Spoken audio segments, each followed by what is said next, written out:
Welcome to the Landmark Theater's Q&A podcast. In this podcast, you will hear a discussion with writer-director Paul Weitz and stars Lily Tomlin and Sam Elliott from the film Grandma, moderated by Deadline Hollywood's Pete Hammond, recorded at the Landmark West LA.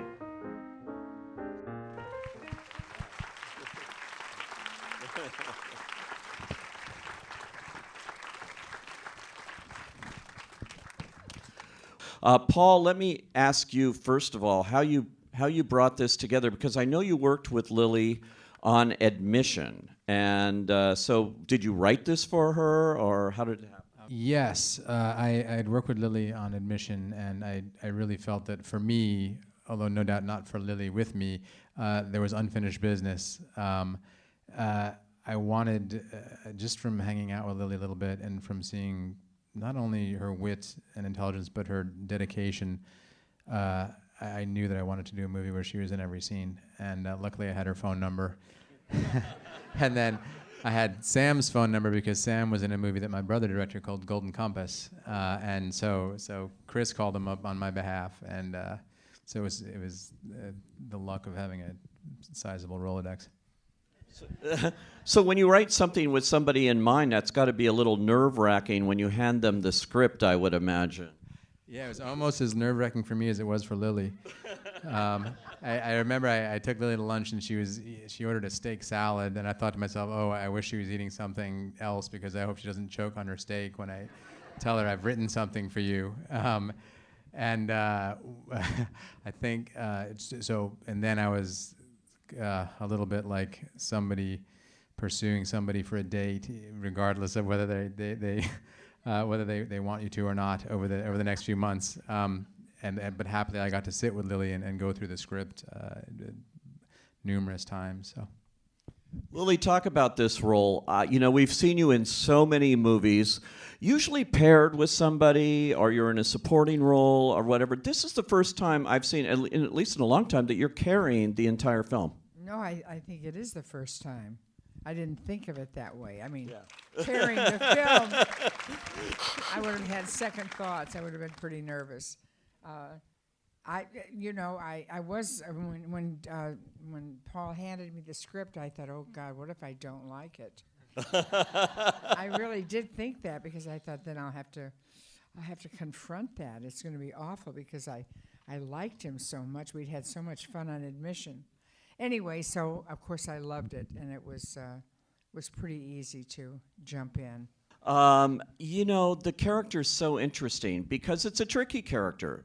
She can be very unlikable, but ultimately I have a lot of empathy for her. You see what she's gone through in her life, but it is such an interesting character to play, and you give it such dimension. You talk about when you did read that script, what you thought about this character and what you could bring to it and what you did bring to it. I'm wondering if you had a lot of say in the development of the script. A lot of say? A lot of input into it. No, I didn't have a lot of input. I didn't need to give a lot of input. Yeah. I mean, we talked about stuff like, why she would be broke and stuff like that that people would just look at her with squint eyes. And Paul, that was early on. I said, well, I don't know. She curses and curses with body parts. she uses a body part as a pejorative. And I thought, when she has to say to Julia that she has an asshole problem. I gave a kind of long A to that, an asshole problem. That she, and so then because I felt that we all possess one, and that it, and I didn't feel that it was right to debase it. Right.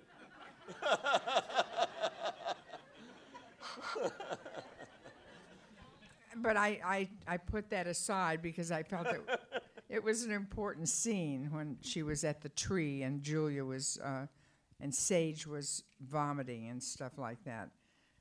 Now, some people find more offense at the word vomit, but I don't. Anyway, no, I did very little in terms of discussing the script with Paul. You know, I fell down today and my lip is swollen, and it's all right. It's not bad. You can see it's. See it? No, it's all right. I'm just self-conscious because I feel this lower part of my lip keeps slipping out.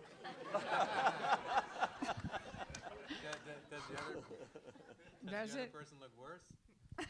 Oh, no, I fell down. It wasn't a fight. You know, no, that's like in that Lucy episode, you know, where that was a joke because Paul, who works with me, he, no matter what happens in life, he'll say, that reminds me of that Lucy episode. And so there was a Lucy episode where this is taking much too long, but I love it. but you know, Desi she says, "Throw me my novel. I want to read it." And he throws it. He says, "Here it comes, Lucy." And of course she says, "Ow." She has a big black eye. It bears no resemblance to what happened. Sam. This is one scene, but it is so, I mean, you know everything about their relationship, about him, about her, your life together. It's what about 7 minutes, 8 minutes, Paul, or something like that? I think it was probably more like 10 or 11. 10 or 11? Okay. About 12 pages of script, though, something like that. Yeah. Talk about getting the script and seeing this character and what it was about that you knew, I want to play this guy. Well, it came from, as Paul said, I had a call one night. I was home with my wife, Catherine, and I got a call from Chris. It was like 9:30, and I thought, oh, God, who's this?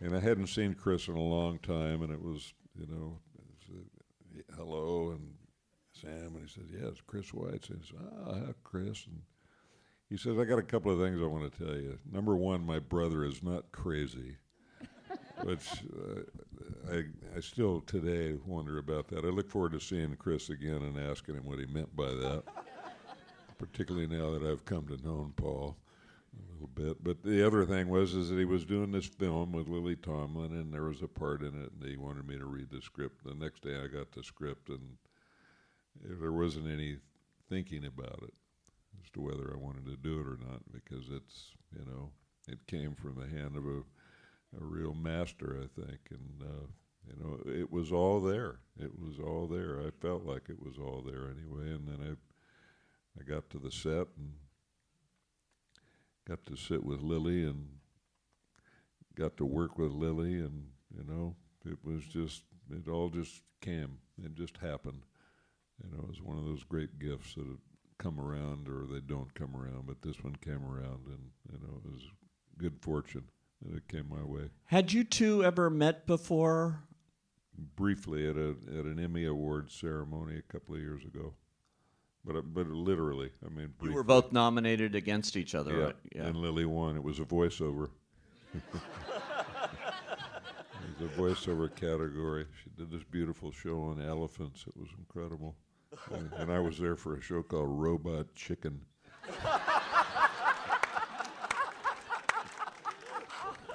Real meaty stuff.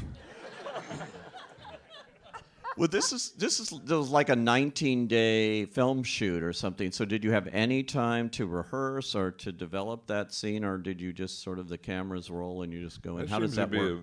A bit of a debate. I think that's come up a number of times, and I don't remember having any time. We certainly didn't rehearse, but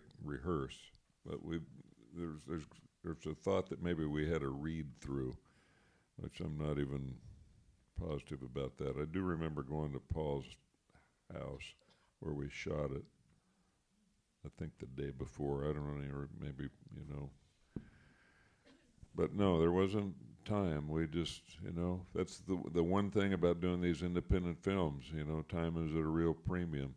And it's, you know, it's an exciting way to work. It's an incredibly exciting way to work. There's no messing around. There's no time to be you two certainly nailed it. Lily, I have to ask you too. I heard that car, that Dodge, is actually your car. Yeah, it is. That is your car. It's like, how old is that car? Well, it's 60 years old. I mean, it's a 55, so I bought it in 75 from the president of the Chrysler Car Club. Wow. For $1,500. So, how did it come to be the star of the movie? That's right. Paul said one day, he said, I'm going to go look at an old car. And I said, for me, for the movie? And he said, yeah. And I said, I have an old car. Looking to save everywhere we could. Paul, can you talk about that? Because the car is perfect. It's perfect, except if you want to press the brake and have it stop. But Lily clearly has stronger calves than I do, because I quote-unquote stunt drove a couple of times, which didn't involve a stunt, but there's a couple of shots from behind which are me in a bad wig. So I know how terrifying that car is. Yeah, I do. She was asking about the Planned Parenthood and what's come up lately and the abortion issues and how it's affecting the film here. I didn't think about it consciously at that time. I mean, that it was about specific issues. It was much more a whole story about the relationships and the three generations of women, and they're kind of beginning to heal their situation. I was conscious of the potential issues and how the public might react to it, but I wasn't influenced in any negative way. I thought it was a great, well-told story.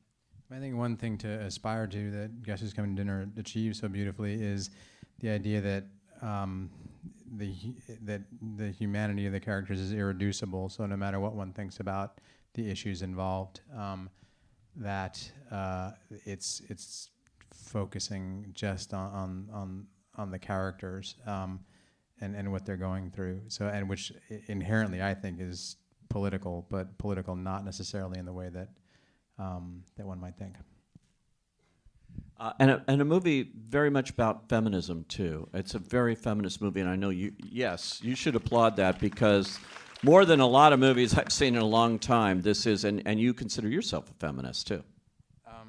Yeah, I do. It's something to aspire to for sure. And it's been the first film I directed was American Pie, which is not necessarily taught in feminism classes across America.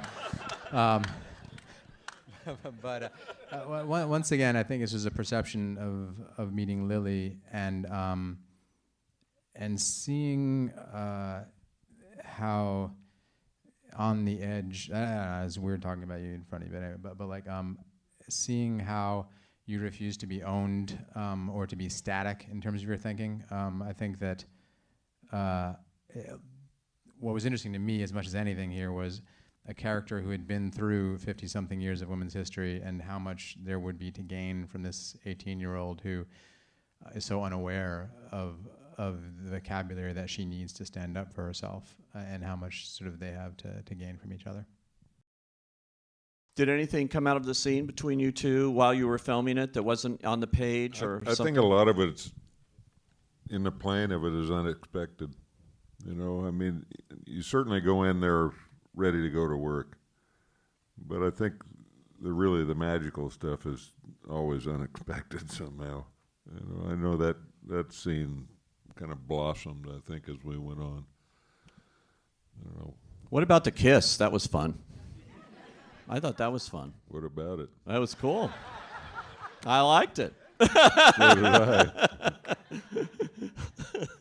Lily, any comment on the scene or the playing of it? Well, I think what transpires between two actors is whatever memories we're using for ourselves to evoke whatever place we want to get taken to, and if the other actor is working as strongly, it just opens you up. I always thought a good biography of actors would be to think of particular scenes that they did and that were greatly received, and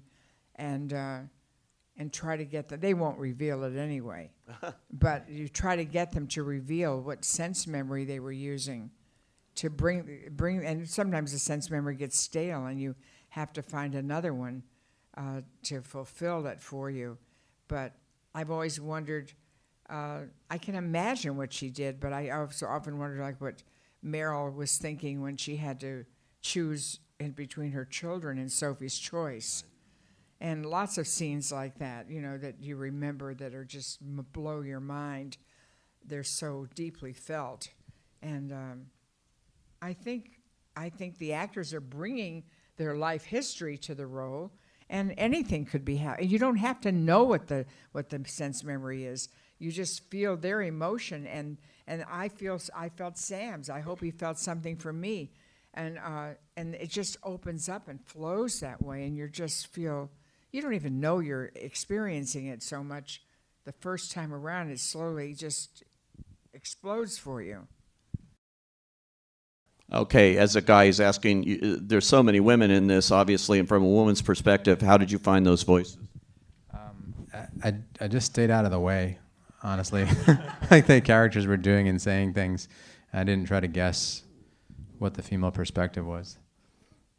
Sorry, that seems naive or something, but basically, thank you. Can I ask about Marcia Gay Harden, who plays your daughter, who's so great in this, so too, and has the coolest desk. I've never seen one of those, but, a treadmill desk. Talk about Marcia, though, because she was great. I mean, every scene here.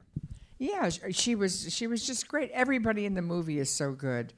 And I just think it's a tribute to Paul that he was able to pull that casting. He'd almost do it like overnight. He'd say, I think Marcia Gay's going to play your daughter. And I was all just really, I said, well, that is just really, I think I said peachy. And I was so happy because she's such a good actress. And How did you do that? How did you get the casting together? It's such a tight budget and time span. It's hard to get everybody coordinated. Well, the tight time span doesn't hurt because you're not asking somebody to put their life on pause for too long. But I think people were excited to work with Lily, and Marcia, I know she's very funny as well as being formidable. The thing that I think most with her in that role, clearly she's intimidating, but there's a moment where she takes a towel and rubs her armpits with it, which is very much her sensibility, actually. And I'd done a film with her before called American Dreams, so and we had a good time with it, so she was game. Oh, and that desk just happened to be, that's in my office, but it's my brother's desk, it's not mine.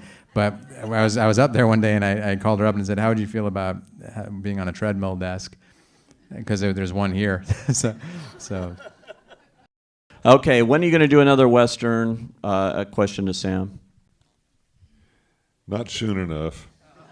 That whole genre. I was talking to a friend of mine the other day who's doubled me for years and was a stunt coordinator and really a horseman rather than a stuntman. He was a horseman, and we were kind of bemoaning the fact that it's virtually impossible to pull that off anymore in Hollywood. I mean, you could go to California, or you could go to Texas and New Mexico and maybe have some success at it. I'm just talking about the physical part of it. I mean, it's easy to come up with the story and the characters and so forth, but literally pulling it off, I mean, it comes down to things as simple as the livestock, the horses, the wagons, all that stuff. It's just not around anymore. It's a very sad thing.